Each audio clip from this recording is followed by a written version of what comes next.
You buckle into economy for 14 hours, and it hits you. This feels like a sentence, not a seat, cramped, dry, and borrowed space all around.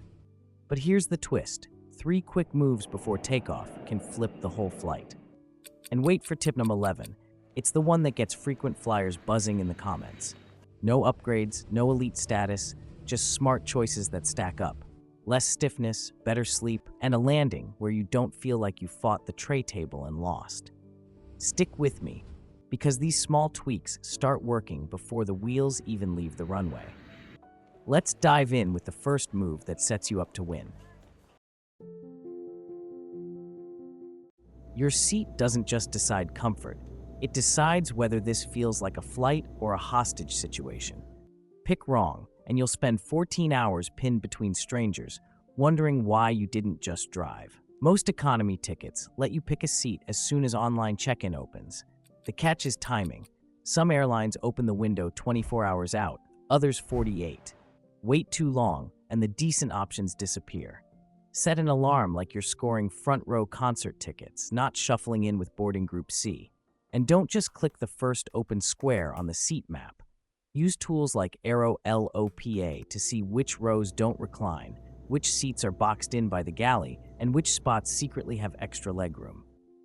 When it comes to picking, window seats are a lifesaver if you want sleep, no bathroom traffic, something solid to lean against.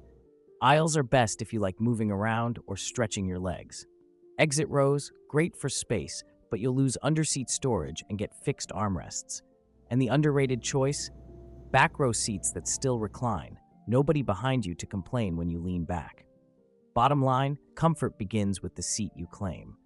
Nail that choice, and the entire flight shifts in your favor.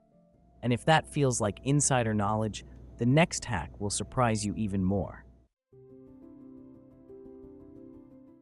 You know that moment mid-flight when you stand up for the bathroom and your legs feel shrink-wrapped? You shuffle like a robot, ankles stiff, wondering how you aged 30 years somewhere over the Pacific. That's when compression socks flip the script. They don't look stylish, but slip them on, and suddenly your legs stop plotting revenge. It feels like sneaking a cheat code into economy. And here's the bonus most people overlook. They're heaters in disguise. At 35,000 feet, the cabin can feel like a freezer, and keeping your feet warm tricks your body into thinking the whole ride is more comfortable. Flight crews even joke they can tell who packed socks by who's out cold halfway through the flight versus who's curled up, clutching the scratchy airline blanket like it's their last hope. A Cochrane review found that compression socks can cut the risk of blood clots on long flights by as much as 90%. And that improved circulation often makes it easier to rest midair. Seasoned travelers swear by them because they've learned the hard way. Landing with legs that feel normal is worth every ounce of prep. So toss a pair in your bag, put them on before you board, and forget about them until you land. Your legs will feel lighter, looser, and that's the perfect setup for the next move, keeping the rest of your body from locking up when you're stuck in that seat for hours. Compression socks keep your legs from swelling, but they can't fix everything. Sit frozen for 10 hours and your body will let you know, loudly. The fix is simple. A little motion changes the whole story. Get it right, and you'll land looser, lighter, and way less cranky. That's why smart flyers sneak movement into their flights. No need for lunges in the aisle. Just stand, stretch, or walk to the galley now and then. On my last trip to London, I forced myself up every 2 hours, even if it was just to refill my water bottle. By the time we landed, I wasn't the one limping toward customs. Even if you're stuck in a window seat, you can still keep blood moving. Flex your toes up and down like you're pressing a gas pedal. Roll your ankles in slow circles, first one way then the other. Then lift one knee a few inches off the seat. Hold it and set it back down. It's stealth exercise. Nobody notices, but your circulation does. And don't skip what looks like filler on your seatback screen. Some airlines tuck in short stretch routines, and after 10 hours, they feel like magic.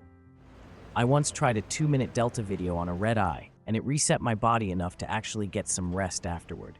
So think of movement as your in-flight medicine. Keep your joints awake now, and you'll sleep far better later. On my last overnight flight, I realized something. The people who actually sleep in economy don't look more tired than the rest of us. They just know how to set the stage. Sleep up there is all about small adjustments that add up. First, look at your seat. Those headrests aren't just decoration. Most have little wings you can bend inward. Fold them in, and suddenly your head stops bobbing around like one of those dashboard toys. And that free pillow? Forget the neck. Stick it behind your lower back, and you'll feel the seat go from torture device to, okay, I can survive this. Tiny tweaks, but they buy you real comfort hours down the line. Few passengers notice this one. Check under your armrest. Many seats have a hidden button that lets it lift. Pop it up and you've got more room to lean or share space with a travel buddy. No plastic barrier boxing you in. Now bring in your own gear. A travel pillow flipped under the chin beats the embarrassing head bob. A real eye mask, not the napkin on elastic airlines handout, shuts the world down. And a big scarf? It's your Swiss Army tool. Blanket, privacy curtain, neck warmer, all in one. Here's a sneaky trick a flight attendant once showed me. After takeoff, slide your personal bag out and rest it behind your calves. It's safer than tossing it overhead, and it doubles as a footrest. I tried it on a 10-hour JFK Heathrow run, and by the time we landed, my legs felt like I'd been in premium economy. The best part? Nobody even noticed. I had my own secret upgrade under the seat. Do these small tweaks, and suddenly economy sleep goes from impossible to, I actually got a few hours. Building on the sleep setup from tip 4, neck pillow, eye mask, white noise, the last thing you want is to be jolted awake just as you've finally drifted off. Yet it happens all the time. A flight attendant tapping your arm for a seatbelt check, or worse, shaking you awake just to offer the chicken or pasta tray you didn't even want. Annoying? Absolutely. Preventable? Definitely. The fix is almost laughably simple. Buckle your seatbelt over your blanket or jacket, not underneath. It looks a little odd, but the crew can see you're strapped in without disturbing you during turbulence. I learned this on an overnight JFK Lisbon flight. The woman next to me did it, stayed asleep the entire way, while I got tapped awake 3 times. By landing, she looked refreshed. I looked like I'd been through basic training. Another stealth move. If you plan to skip a meal, lower your tray table before closing your eyes. That way, the crew can set a tray down quietly or just roll past without poking you awake. I once forgot and woke up mid-dream to a hot foil lid practically balanced on my lap. Not my proudest travel moment. Use both tricks, and your nap turns into real, unbroken rest. In economy, that's as close to first-class sleep as you're going to get. Close your eyes on any long haul and just listen. An infant warming up their vocal cords, an engine humming like a lawnmower in the next room, a seatmate laughing too loudly at a sitcom, and somewhere in the back, a snore that could register on the Richter scale. It's less like an airplane and more like trying to nap in the middle of a food court. That's where noise-canceling headphones change everything. I once flew Chicago to Frankfurt next to a guy blasting an action movie straight from his laptop speakers. The whole row suffered until I slipped on my ANC headset, hit play on some lo-fi beats, and the chaos collapsed into silence. Same flight, same chaos, but suddenly it felt like I'd stolen a little pocket of business class. Don't want the bulk? Earplugs can be stealth magic if you actually know the trick. A fellow traveler showed me the roll, insert, hold method. Compress the foam, slide it in, wait 10 seconds while it expands. That cheap little move turned the roar of the cabin into a hush so soft I nearly forgot I was in economy. Some frequent flyers even stack the two. Earplugs inside, light headphones over the top. Looks funny, works brilliantly. And here's the payoff. When you're not battling noise for 10 straight hours, you step off calmer, sharper, and far more patient. Quiet in the sky isn't luxury, it's survival. But sound is only half the fight. Because even if you nail the silence, the wrong food or drink can still make your body rebel before you land. On a long flight, what you put in your body can decide if you land ready to explore or stumble out desperate for a nap. Get it wrong, and the cabin becomes a long, uncomfortable ride you can't escape. Let's start with the food. Airline trays always seem to appear at the worst possible time. midnight pasta, dawn curry. A friend of mine once told me about a Chicago-Tokyo flight where she sat next to a guy who devoured not just his own meal, but his partner's too. 6 hours later, he was pacing the aisle, clutching his stomach, while she nibbled on the sandwich she'd packed from home. Guess who felt better at immigration? The rule is simple: skip the heavy stuff. Greasy dishes, salty snacks, or eggs at odd hours can leave you bloated and uncomfortable for hours. Stick to light, low-salt foods that your stomach already knows, like a plain sandwich, a handful of unsalted nuts, or a soft granola bar. And don't rely on the free snacks from the cart. Crackers and chips only dry you out more in cabin air that's already drier than the desert. Now, drinks. A viewer once shared with me how she made the mistake of having 2 glasses of wine before a late-night flight to Europe. The result? 7 hours of pounding headache and 0 sleep. Alcohol and caffeine both rob your body of water when it needs it most. The smarter play is water, and not just a random sip now and then. Aim for about 1 cup every hour, or roughly 8 ounces every 60 to 90 minutes. It sounds like a lot, but spaced out through the flight, it keeps your body balanced, your skin less dry, and your energy steady. Want a small upgrade? Toss an electrolyte packet in once or twice. It's like giving your body a reset button mid-air. Eat light, drink smart, and you'll step off the plane feeling human, not like a wrung-out sponge. What about you? Have you ever had a food or drink disaster on a flight? Share it in the comments, because those stories are often the best lessons for everyone else. Holding your phone for 10 hours straight? Forget it. Your wrists will give out before the flight attendants even serve drinks. The smarter move is to turn that flimsy tray table into your own private movie screen. And the hacks? They're oddly creative. A pop socket on the back of your phone turns into a built-in stand, simple but solid. No pop socket? Flip your sunglasses upside down and suddenly you've invented the aviator theater. Some travelers even hang a clear plastic bag from the tray latch, drop the phone inside, and voila, budget seatback screen. And yes, that TikTok trick with the airsick bag wedged behind your phone case actually works. Silly? Definitely. Effective? Absolutely. Half the fun is that it looks like you're doing DIY arts and crafts at 35,000 feet. But here's the real upgrade. Save content just for the flight. I call it the flight-only stash. That new season you've been dying to binge? Hold off. That podcast everyone's talking about? Don't touch it. When you press play midair, your brain links economy with something you've been craving. Suddenly, it's not just a seat and coach, it's movie night with perks. I've even stopped watching Game of Thrones' new season at home. I save it for takeoff, pour a little mint tea from my bag, unwrap some TSA-approved snacks, and it feels less like survival and more like cashing in on my own personal cinema. So next time, don't just brace for boredom, build your own entertainment system. And speaking of bringing the right tools, the next tip shows why swapping that flimsy plastic water bottle for a proper thermos might be the smartest upgrade you'll ever pack. At security, you see the same thing every time. Passengers clutching empty plastic bottles, ready to fill them at the fountain by the gate.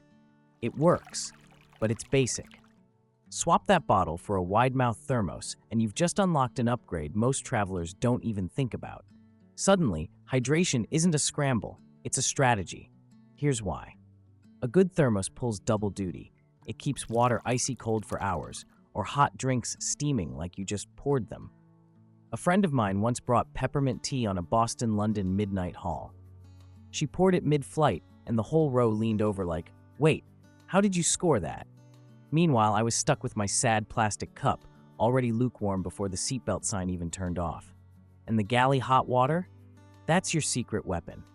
With a thermos, you're not limited to tea. You can turn it into instant soup or oatmeal at 3 a.m. when the cabin feels endless. Nothing confuses your seatmate faster than you calmly eating hot miso while they're staring down another packet of pretzels. The bigger size is where it really shines. Instead of rationing 3 mouthfuls from a flimsy cup, you've got a proper supply by your side.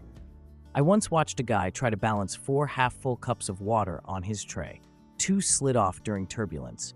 1 soaked his crossword puzzle, and the last ended up in his lap. Across the aisle, another passenger unscrewed his thermos, took a calm sip, and went back to his movie like nothing happened. That's the difference.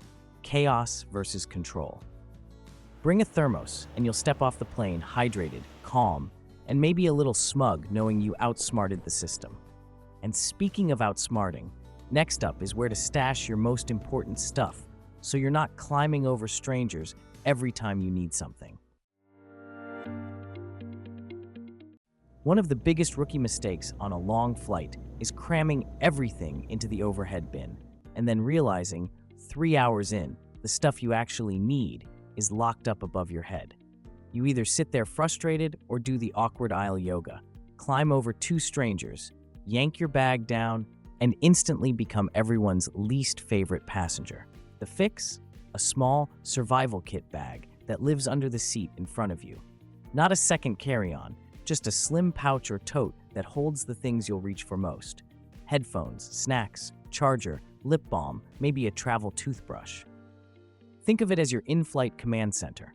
When I took my very first long haul, I made the rookie mistake. Every hour I was up in the aisle, digging into the overhead for a book, then a snack, then my hoodie. By hour 5, I felt like a zombie disturbing the whole row, and by hour 10, I was out of patience. After a few of those miserable flights, I finally wised up. Now, I keep a small kit under the seat with only the essentials, and it's become my mid-air lifesaver. So how do you make that little bag actually work for you? Choose something soft and flexible so it slides under the seat without stealing all your legroom. A bag with 2 or 3 compartments is even better. You don't want to dump out half your stuff just to find a pair of earbuds. I once tried using a single big zipper pouch and ended up fishing around like I was elbow deep in a cereal box, hoping for a prize. Lesson learned: pockets save your sanity. Set this up and you'll feel organized, calm, and way less like you're living out of a suitcase mid-air. Here's something people don't notice until halfway across the ocean. Cabin air is so dry, it turns your nose into sandpaper, your lips into chalk, and your skin into a complaint form. You don't have to suffer through it. For your nose, a tiny, slightly weird trick works wonders. Dab a cotton swab in a thick balm or ointment, zip it in a little bag, and when that desert air kicks in, a gentle swirl inside each nostril calms everything down. A traveler on Reddit swore this stopped their mid-flight nosebleeds on a Denver-Munich haul. I tried the Q-tip rescue kit later and went from scratchy and sneezing to totally fine in minutes. Odd? A bit. Effective? Absolutely. Now the non-negotiable: medication. Follow the 48-hour rule. Anything you might need in the next 2 days lives in your carry-on, not your checked bag, and ideally in the small under-seat kit you can reach without playing overhead bin Tetris. Flights get rerouted, connections vanish, and sometimes your suitcase takes a surprise vacation to another city. A closed airport pharmacy at midnight won't help, and a customs line is the worst place to realize your meds are in another time zone. Keep them close, labeled, and easy to grab. Want to step off the plane feeling human? Build a tiny refresh kit and actually use it before descent. Toothbrush, wipes, lip balm, moisturizer, and yes, toss in a fresh pair of underwear for anyone. 5 minutes in the lav, and you'll walk out looking like you slept, even if you didn't. And this is why Tip 11 splits frequent flyers. Some roll their eyes at the idea of packing a mini bathroom. Others swear it's the single most underrated comfort hack on a long haul. Try it once, and you'll know which side you're on. The cabin is not a runway. It's a pressurized tube with recycled air where the temperature flips from freezer to sauna in under an hour. That outfit you thought looked sharp at check-in? 3 hours in, you're tugging at tight jeans and wishing you dressed like it was a Netflix binge on the couch. The pros know: layers win. Start with something soft and breathable, joggers or loose pants that let your legs move. A light t-shirt underneath a hoodie or zip-up jacket gives you options when the cabin plays weather roulette. And the real MVP? A big, lightweight scarf. Call it the Swiss Army knife of comfort. It's a blanket, a pillow, a neck warmer, even an eye mask in a pinch. One item that solves 5 problems before the seatbelt sign goes off. Now, here's what not to do: skinny jeans, stiff belts, or outfits loaded with zippers and chains. They don't just squeeze you in your seat, they turn you into the person everyone dreads at TSA, setting off alarms while fumbling with buckles.